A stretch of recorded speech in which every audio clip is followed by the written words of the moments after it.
नमस्ते, जय हिंद। वक्त है सुबह का और आप देख रहे हैं भेजो न्यूज। खबरों को जानेंगे आगे विस्तार से, उससे पहले जान लेते हैं आज की हेडलाइंस। ब्रिटेन के नए प्रधानमंत्री बने ऋषि सुनक, किंग चार्ल्स तृतीय ने किया नियुक्त। यूपी में अब आवारा देशी कुत्तों को दिया जाएगा बढ़ावा, एसओपी पर काम शुरू। ताइवान के राष्ट्रपति की चीन को दो टूक, कहा आजादी अपराध नहीं, दबाव में झुकेंगे नहीं। मंदी की मार का असर, फेसबुक करेगा कर्मचारियों की छटनी, खर्च कंट्रोल की भी मिली सलाह। आम आदमी पार्टी सरकार का बड़ा ऐलान, परमानेंट होंगे डीयू के 28 कॉलेजों के एड हॉक टीचर्स। हाईकोर्ट ने कहा, पत्नी बिना सबूत के ही पति को व्यभिचारी और शराबी कहे तो यह क्रूरता है। नवंबर के आखिरी और दिसंबर के पहले हफ्ते में हो सकता है गुजरात चुनाव की तारीखों का ऐलान। 2 घंटे बाद व्हाट्सएप की सर्विस हुई बहाल, सर्वर ठप होने से दुनिया भर में यूजर्स होते रहे परेशान। राहुल ने भारत जोड़ो यात्रा में शामिल यात्रियों और मजदूरों को दिवाली पर दिए चांदी के सिक्के। इमरान खान को अयोग्य ठहराए जाने के बाद पाकिस्तानी हाईकोर्ट ने दी राहत, कहा वह चुनाव लड़ सकते हैं। ब्रिटेन के नए प्रधानमंत्री बने ऋषि सुनक, किंग चार्ल्स तृतीय ने किया नियुक्त। जी हां, ब्रिटेन के किंग चार्ल्स तृतीय ने औपचारिक तौर पर भारतीय मूल के ऋषि सुनक को नया प्रधानमंत्री नियुक्त कर दिया है। वह ब्रिटेन के 57वें प्रधानमंत्री बने हैं। सुनक 210 वर्षों में ब्रिटेन के प्रधानमंत्री बनने वाले सबसे युवा नेता हैं। सुनक बर्किंघम पैलेस में किंग चार्ल्स से मुलाकात के बाद डाउनिंग स्ट्रीट की ओर रवाना हो गए हैं। यूपी में अब आवारा देसी कुत्तों को दिया जाएगा बढ़ावा, एसओपी पर काम शुरू। जी हां, यूपी में विदेशी नस्ल के कुत्तों के हमलावर होने की घटनाओं से निपटने के लिए आदर्श कार्यवाही प्रक्रिया यानी एसओपी तैयार करने के लिए एक मॉडल ड्राफ्ट बनाया गया है, जिसके तहत विदेशी कुत्तों को पालने और उनकी बिक्री को बढ़ावा न देकर देशी आवारा कुत्तों को गोद लेने के लिए बढ़ावा दिया जाएगा।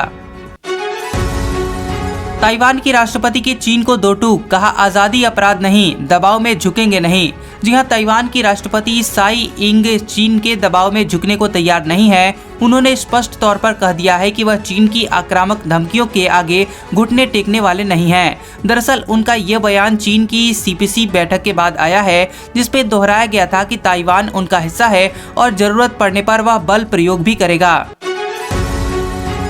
मंदी की मार का असर, फेसबुक करेगा कर्मचारियों की छटनी, खर्च कंट्रोल की भी मिली सलाह। जी हां, हाल ही में माइक्रोसॉफ्ट ने 1000 कर्मचारियों को नौकरी से निकाला है, तो वहीं रॉयल फिलिप्स एनवी ने भी 4000 लोगों को बाहर का रास्ता दिखा दिया है। फेसबुक के फाउंडर जुकरबर्ग को मेटा शेयरधारक एल्टीमीटर कैपिटल मैनेजमेंट ने कंपनी को कर्मचारियों में कटौती करने की जरूरत बताई है। इसमें 20% कर्मचारियों की छटनी की सलाह दी है। आम आदमी पार्टी सरकार का ऐलान, परमानेंट होंगे डीयू के 28 कॉलेजों के एड हॉक टीचर्स। जी हां, दिल्ली सरकार ने बड़ा तोहफा देते हुए डीयू से जुड़े हुए कॉलेजों में एड हॉक टीचर्स की स्थायी नियुक्ति यानी परमानेंट किए जाने की प्रक्रिया शुरू कर दी है। इससे अब तकरीबन 5000 से ज्यादा टीचर्स को स्थायी आधार पर नियुक्ति मिल सकेगी। एड हॉक टीचर्स को परमानेंट करने की मांग लंबे समय से उठ रही थी। हाईकोर्ट ने कहा, पत्नी बिना सबूत के ही पति को व्यभिचारी और शराबी कहे तो यह क्रूरता है। जी हां, बॉम्बे हाईकोर्ट ने फैसला सुनाते हुए कहा कि अगर कोई महिला अपने पति को बिना किसी सबूत के ही शराबी और व्यभिचारी कहे तो यह सरासर क्रूरता है। दरअसल महिला ने बिना किसी सबूत के ये दावा किया था कि उसका पति शराबी व चरित्रहीन था, इस वजह से उसे वैवाहिक जीवन का सुख नहीं मिला। नवंबर के आखिरी और दिसंबर के पहले हफ्ते में हो सकता है गुजरात चुनाव की तारीखों का ऐलान।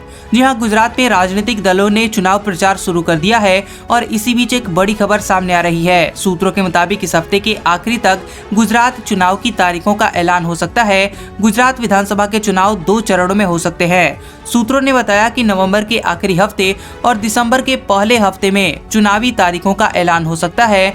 वहीं मतगणना हिमाचल और गुजरात की एक साथ 8 दिसंबर को होगी। 2 घंटे बाद व्हाट्सएप की सर्विस हुई बहाल। सर्वर ठप होने से दुनिया भर में यूजर्स होते रहे परेशान। जी हां, व्हाट्सएप सर्वर डाउन हो जाने की वजह से करीब 2 घंटे बाद मेटा कंपनी की सर्विस दोबारा शुरू हो गई है। करोड़ों लोगों की तरफ से इस्तेमाल किए जा रहे मेटा के popular instant messaging app WhatsApp ने मंगलवार की दोपहर करीब 12:30 बजे अचानक काम करना बंद कर दिया। इसके बाद इसके यूजर्स को काफी दिक्कतों का सामना करना पड़ा। व्हाट्सएप के काम नहीं करने की वजह से न लोग ग्रुप चैट पर मैसेज भेज पा रहे थे और न ही व्यक्तिगत तौर पर। राहुल गांधी ने भारत जोड़ो यात्रा में शामिल यात्रियों व मजदूरों को दिवाली पर दिए चांदी के सिक्के। जी हां, कांग्रेस ने बताया कि दिवाली के मौके पर कांग्रेस नेता राहुल गांधी ने भारत जोड़ो यात्रा में शामिल यात्रियों, कैंप के मजदूरों और ड्राइवरों को एक पत्र, मिठाई और चांदी के सिक्के दिए हैं। पत्र में राहुल गांधी ने लिखा, भारत के सच्चे आदर्शों में आपका विश्वास ही नफरत को हराएगा और आगे का रास्ता रोशन करेगा। इमरान खान को अयोग्य ठहराए जाने के बाद पाकिस्तानी हाईकोर्ट ने दी राहत, कहा वह चुनाव लड़ सकते हैं।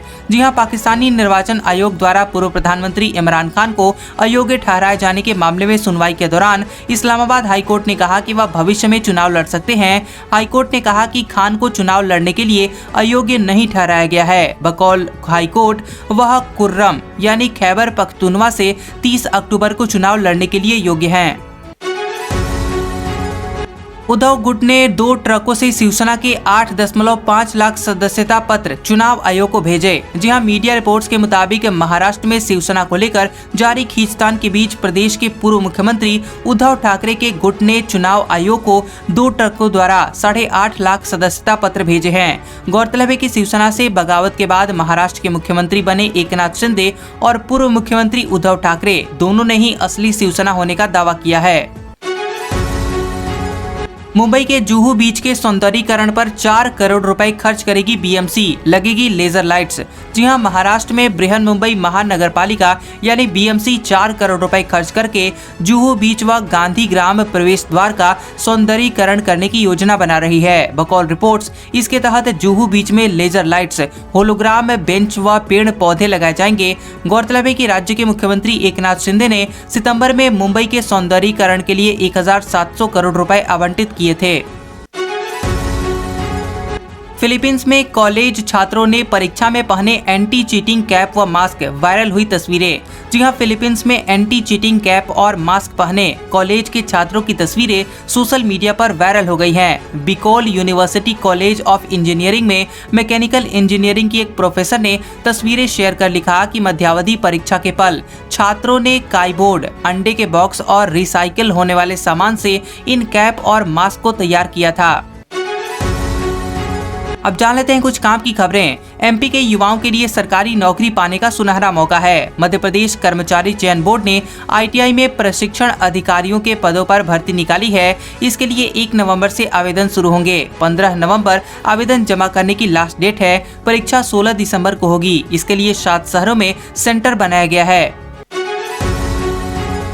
देश भर के सैनिक स्कूलों में एडमिशन के लिए रजिस्ट्रेशन प्रक्रिया शुरू हो गई है। नेशनल टेस्टिंग एजेंसी एनटीए ने 33 सैनिक स्कूलों के 18 नए मान्यता प्राप्त सैनिक स्कूलों में एडमिशन के लिए ऑल इंडिया सैनिक स्कूल एंट्रेंस एग्जामिनेशन AISSEE 2023 का नोटिफिकेशन जारी कर दिया है। सैनिक स्कूलों में रजिस्ट्रेशन के लिए छात्र आधिकारिक वेबसाइट AISSEE.nta.nic.in पर जाकर ऑनलाइन आवेदन कर सकते हैं। आज का सुविचार, संत ज्ञानेश्वर ने कहा था, किसी अज्ञानी से बहस करके विद्वान नहीं बना जा सकता। तो कैसा लगा ये वीडियो हमें कमेंट करके जरूर बताएं और ऐसी ही खबरों को देखने के लिए आप हमारे चैनल को सब्सक्राइब करें और उसके पास वाले बेल आइकॉन को भी ऑन करें। तो मिलते हैं अगले वीडियो में। इस वीडियो को पूरा देखने के लिए आप सभी का धन्यवाद।